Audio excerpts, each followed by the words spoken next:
Hi, I'm Nitya, your tutor at Nityaz Academy. Let's learn literary criticism and analysis, reading through a lens together, step by step. Literary criticism reads a text through a lens, a chosen viewpoint that shapes the questions you ask. A feminist lens examines gender and power. A Marxist lens examines class and economics.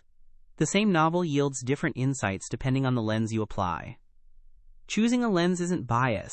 It's focus. It lets you dig deeply into one dimension of a rich, complicated text. Two terms students mix up. A theme is the central message of a work, like power corrupts. A motif is a recurring image, symbol, or idea, such as mirrors appearing again and again. The relationship matters.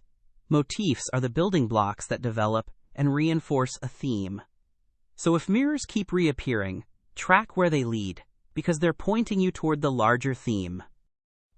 Strong analysis follows a clear shape: claim, evidence, analysis.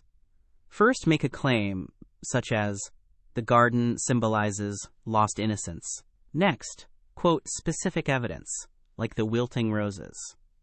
Then, and this is the crucial part, analyze how that quote actually supports your claim. Beginners stop at the quote. Skilled critics explain the connection. Always answer the question, how does this prove my point? Close reading depends on the gap between denotation and connotation. Denotation is a word's literal dictionary meaning. Connotation is the emotional weight it carries. Home and daish, house, both denote a place to live, but home connotes warmth and belonging. Authors choose words for their connotations. When you analyze diction, ask not just what a word means, but what it makes the reader feel. Here's the critic's toolkit to finish our series. 1. Apply a lens to focus how you read.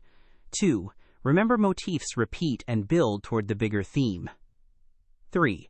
Structure every argument as claim, evidence, and analysis, never skipping the analysis. 4. Weigh connotation, not just the literal denotation, when studying word choice. With these 4 tools, you can analyze any text like a true grade 12 scholar. Great work! Keep practicing with Nitya at nityazacademy.com for free lessons, worked examples, and practice.